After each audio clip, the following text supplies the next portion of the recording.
I'm Nima Rajan, and this is Forum Daily Week in Review.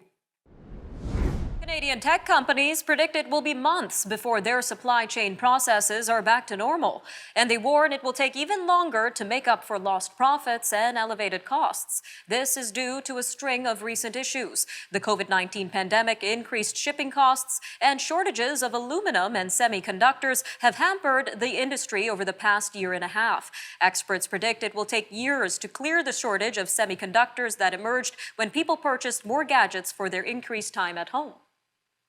A University of Calgary study has compared the dental health of children in Calgary with those in Edmonton. Calgary doesn't fluoridate its drinking water, but Edmonton does. Dr. Lindsay McLaren, who was the primary investigator, says the study of about 2,600 grade 2 students in each city showed nearly 65% of kids in Calgary had cavities, compared with 55% in Edmonton. She says it reinforces the need for fluoridation of drinking water. The Regina Police Service and the City of Regina are studying whether possessing small amounts of drugs should be decriminalized. Councillor Andrew Stevens and Commissioner Juliette Bouchy put forward a motion for a report during the monthly Board of Police Commissioners meeting. Councillor Stevens says Indigenous community organizations, harm reduction services, and their clients will be involved. They have asked for the report to include the feasibility and implications of providing a safe drug supply to address the growing number of overdoses in the city. A man who built small shelters to keep Toronto's homeless population warm in the winter says he won't revive the initiative this year after a legal fight with the city. Khalil Seavright says he will shut down his online fundraising campaign for Toronto Tiny Shelters, and the program won't continue in the same way. The city argued the shelters were not safe and could be fire hazards. The Royal Ontario Museum is launching 2 exhibitions this fall, chronicling the experiences of the COVID-19 crisis. On September 18th, the Toronto Museum will unveil a collection of more than 100 masks made by creators across the globe. Unmasking the pandemic from personal protection to personal expression will include about 40 face coverings made by Canadian artists and designers. The ROM also plans to present a crowdsourced collection of art that aims to show what the pandemic looks like through a child's eyes. My Pandemic Story, Youth Create Portraits of a Pandemic, debuts on October 9th. Both exhibitions are set to run through February 21st. An education expert is suggesting teachers take some time to acclimatize students to the school environment again upon their return to class after a year of pandemic-disrupted studies. A number of boards in Ontario say they will be attentive to students who may be suffering from learning loss. Psychologist Todd Cunningham says students have had unequal access to online learning for well over a year, and teachers should expect a spread of academic skills.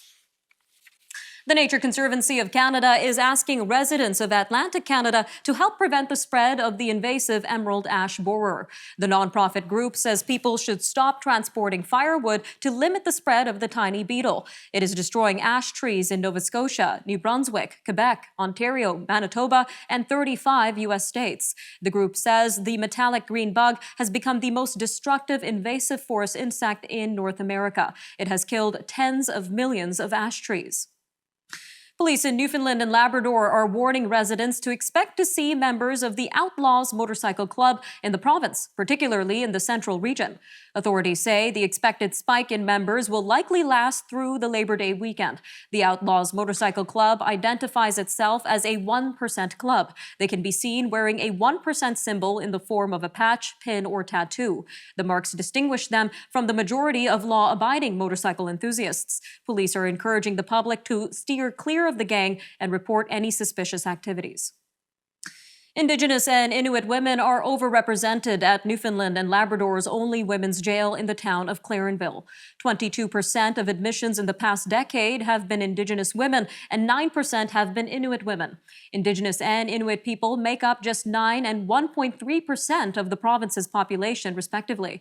Jerry Sharp, the vice president of Paktudit Inuit Women of Canada, says forcing women to leave their kids, families, and communities in Labrador to be incarcerated in Newfoundland is as good as banishment. The Nova Scotia SPCA has launched a new pet transport program to bring in pets from overwhelmed shelters in the United States.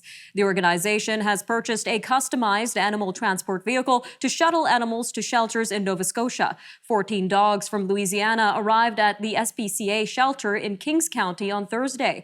The SPCA's goal is to make one trip every month.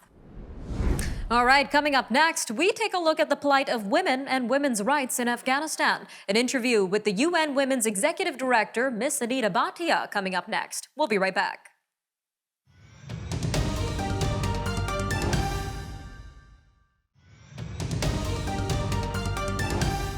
A group of Afghan women demanding equal rights from their country's new rulers say they were pepper sprayed and shot with stun guns by the Taliban. The women's march on Saturday, the second in as many days in Kabul, began peacefully. However, the rally was broken up after the Taliban fighters began firing their weapons in the air, scattering the group. One demonstrator says she was there to be the voice of those unable or too frightened of the Taliban to leave their homes, go to school, or live their lives. The Taliban have promised an inclusive government and a moderate form of Islamic rule. But many Afghans, especially women, fear losing the rights they gained over the last 2 decades. Well, joining us now to give us a perspective of the challenges that women in Afghanistan currently face is Miss Anita Bhatia, Deputy Executive Director of UN Women. Ma'am, welcome back to Forum Daily. It's a pleasure to be with you. Now, let's start with this, ma'am. What do we know so far about the women's rights rally in Kabul and how all of that played out? Well, what we know is that a bunch of incredibly brave women, and I do want to give a shout out to them, gathered to protest for their human rights, which are the rights to be represented, to live a life free of fear, to want to seek inclusion in the new government. And they were dispersed through acts of intimidation and violence. That's what we know. And we are very, very upset about this. And we want the Taliban to walk the talk on protecting women's rights. And considering all the progress Afghanistan has made in the past 20 years in terms of women's rights, what kind of challenges do women in Afghanistan face now due to this Taliban takeover? Well, very fundamental challenges. First of all, a number of women are living in fear of their lives. So we are talking about the right to live a life without fear. We're also looking at a rolling back of all of the gains of the last 2 decades, which means the right to education, to send girls to school, for women to participate fully in public life, to be in media, in parliament, in business, in education. We're facing a situation where all of these rights may be swept away. And we know the Taliban has promised an inclusive government with more rights for women, including women in government roles. We know that the Taliban announced its cabinet today. So what is your response to this promise that they made previously? Well, there's a very big gap between the talking and the walking. The cabinet that has just been announced does not include any women. And this is something that we are taking issue with. We will issue a public statement which lays out UN Women's position on this. And we are really dismayed and very much regret the lack of an inclusive government as it has been done so far. And we've also learned that the women's ministry, there's a ministry in Afghanistan currently which is in charge of women's affairs, that this ministry will be dismantled. We don't have full confirmation of this yet, but early reports suggest that the attention to women's rights, which the Taliban had promised, is not actually being followed through. All right, ma'am, just about 2 minutes left here, but we know UN Women is on the ground in Afghanistan. Would you be able to speak towards how the women in the country are responding to the overall Taliban takeover? Look, women are scared. I mean, fundamentally, this is the issue, that women are in fear of their lives and they are in fear of losing fundamental freedoms that they have gained over the last 20 years. So, we are on the ground and we committed to staying because the Secretary General of the United Nations, Antonio Guterres, had said, we will stay and deliver for the people of Afghanistan. And we're committed to doing that. And from the women's rights groups on the ground, I can tell you that what we are hearing is that women are in fear of their lives, and also fear losing fundamental freedoms, which is why the world cannot forget about Afghanistan. All right, ma'am, just about a minute left. But what work is UN Women currently doing on the ground in Afghanistan? Well, we're part of the discussions with the Taliban as part of the larger United Nations country team on the ground, because Afghanistan is also facing a humanitarian crisis. There are millions of people who may not have enough to eat, and there are millions without access to healthcare. So, as part of our discussions with the Taliban to ensure that there's humanitarian access, we also are pushing for a continued focus on women's rights and women's freedoms. All right, ma'am, just about 30 seconds left, but really quickly, how can our Canadian viewers help in this situation? Don't forget about Afghanistan. The news cycle moves quickly. People will forget this happened. And I urge all your viewers to keep the focus on Afghanistan and Afghani women. Contribute by donating to UNHCR, to the World Food Programme, and to UN Women. All right, Ms. Bhatia, always great having you on Forum Daily. Thank you again for joining us today. Pleasure to be with you. Thank you so much. Bye-bye now. We'll be right back, everyone.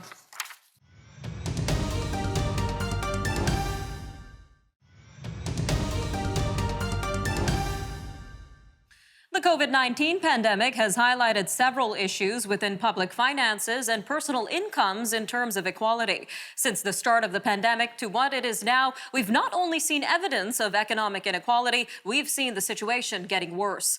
However, public services and benefits were able to soften some of the financial impact of the crisis. But as hundreds of thousands of businesses and jobs were lost during this time, top executives of some of Canada's largest companies had an increase in pay by an average of 17%, according to research from the Canadian Centre for Policy Alternatives. This is why the idea of a wealth tax has been called an important step toward addressing these issues. But is a wealth tax a real solution to economic inequality in Canada? Well, joining us now to help us with this is Brendan Caldwell, Director of Caldwell Securities Limited. Brendan, welcome back to Forum Daily. Always good to be here, Nima. This sounds like a good one. Fire away. Yes, definitely. So let's start with this, Brendan. What exactly is a wealth tax? That's a good question. And the short answer is nobody actually knows, because a wealth tax is, in theory, a tax on a individual's wealth, how much in the way of assets they have. But what they're measuring, whether you're talking about a tax on a person's home, or their RSPs, or their pensions, or their private business, or their public shares, it's kind of up in the air. But the short answer is it's a tax on the assets that a person has or has accumulated in the course of their life. Now, we know some officials are calling a wealth tax a solution to economic inequality in Canada. So how effective would a wealth tax be for Canadians? Well, I don't think it will be effective in the way that people will hope. Partly because even the most aggressively taxed nations on earth, in Europe, most of those that had a wealth tax come in have abandoned them. And the United States, while it doesn't have a wealth tax, has its version of it, which is an estate tax, which taxes in a fairly major way people's estates on death. And just seeing those countries where you've tried really hard to force equalization, you've found that the gap only gets wider as the people who have the assets try harder and harder to hang on to them. We've had a different experience than most of those countries in Canada, and my concern would be as we force people with more assets to divest them, they're going to try harder to hang on to them, and that sense of equality, the finances are one thing, the sense of equality, I think, will get lost. And one of the ideas floated by politicians is a 1% wealth tax on those who have assets over $20 million. I guess the bigger question would be, is this enough to help fund the public programs that are in need, Brendan? We're talking about childcare, better senior care, funding for clean energy, housing, all of these issues here, Brendan. Well, the obvious answer, Nima, is no, of course it's not going to be enough. It will never be enough. But we've spent in the hundreds of billions of dollars on trying to even out the experience of people as they go through COVID. The wealth tax on the wealthiest will be raising single digit or maybe low double digit billions, which is nothing to sneeze at. But is that enough to cover the hundreds of billions that have been spent? Not likely. And also keep in mind that when they first brought in income tax, which was during another crisis, the First World War, that income tax was only on the very smallest margin of the wealthiest. It's since obviously broadened to include a lot more people. But just because they start with a number doesn't mean that number doesn't get a lot broader. The number of people affected doesn't get broader, because in short answer, it's not going to be enough. All right, Brendan, just over a minute left here, but let's look at all sides of this potential solution. What are the pros of implementing a wealth tax in Canada, and what are the potential downsides of implementing a wealth tax? Well, within a minute, I'm going to answer the question this way. The pros of Canada right now is that the wealthiest people, you can participate in their success. And that we kind of take for granted. But whether it's to name names, the Westonses, the Rogers, the Thompsons, Toby Lutke, who founded Shopify, if you want to participate in their wealth, the best way to do it is own shares in their company. And Canada, you can do that. United States, the same. And that is a much greater contributor to equality, buying a stake of the best entrepreneurs, the best businesses, ideas. It's not the case in every country. It's not the case in India. It's not the case in Mexico or Bermuda or other countries where the wealthiest hoard their assets in private entities. And my concern, which is different than everybody else is talking about, is that there will be fewer public companies out there as people try and do what's logical. They'll take things private, they'll move offshore. Some Canadians, wealthy Canadians, have already done, like the Irving family was famous for becoming non-residents.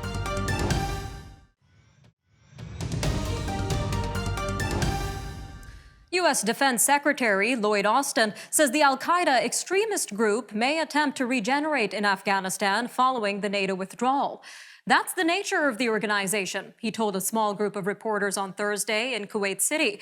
This was at the conclusion of a 4-day tour of Persian Gulf states. He said the United States is prepared to prevent any al-Qaeda comeback that would threaten the United States.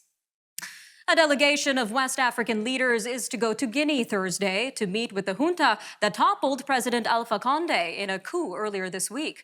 Top officials of West Africa's influential economic bloc, ECOWAS, are expected to meet in Conakry, Guinea's capital.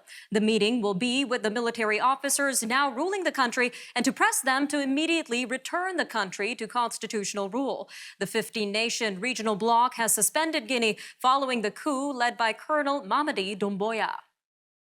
The Interior Ministry of the new Taliban government is seeking to end protests in Afghanistan. The minister has issued an order to end all protests in the country unless demonstrators get prior permission, including approval of slogans and banners. It is unlikely that the women who have been leading the near-daily protests demanding their rights from the country's hardline Islamic rulers will be allowed to protest under the new rules.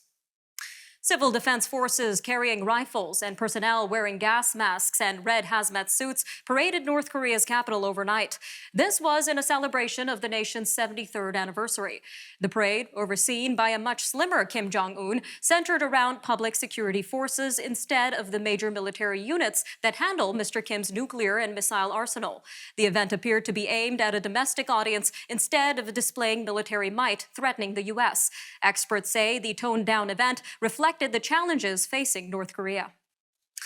El Salvadorians trying to pay for a cup of coffee or receive money sent from relatives in the U.S. using Bitcoin continue to struggle to perform transactions.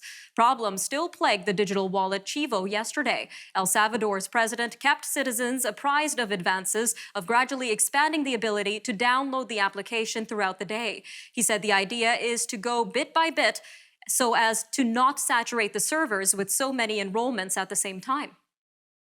The Australian government has confirmed it has refused to allow climate change goals to be written into a proposed free trade deal with Britain. Australian Prime Minister Scott Morrison said on Thursday the trade deal under negotiation with Britain was not the document to include UN goals to limit global warming. Citing an email from an unnamed British official last month, Sky News reported British ministers had agreed to bow to pressure from Australia. The pressure was to drop binding commitments to the Paris Climate Change Agreement from the bilateral trade deal. Japan is extending a state of emergency in Tokyo and 20 other areas until the end of September. The current emergency, which was to end on Sunday, was issued in Okinawa in May and expanded to cover Tokyo and Summer Olympics venues. The largely request-based measures have become less effective as the exhausted public ignores them. The Philippines governing party has nominated President Rodrigo Duterte as its vice presidential candidate in next year's elections. His candidacy is seen as an attempt to stay near the center of power while avoiding constitutional term limits. Mr. Duterte has maintained his popularity among Filipinos. He said he hoped his nomination will allow him to continue serving the Filipino people and help lead the entire nation toward greater progress. Several Malaysian mothers have won a legal battle for the right to pass their nationality to their children born abroad. Malaysia's constitution gives fathers the automatic right to confer citizenship to their children born abroad, but it doesn't mention mothers. 6 Malaysian women and the family support group Family Frontiers filed a legal suit in December 2020.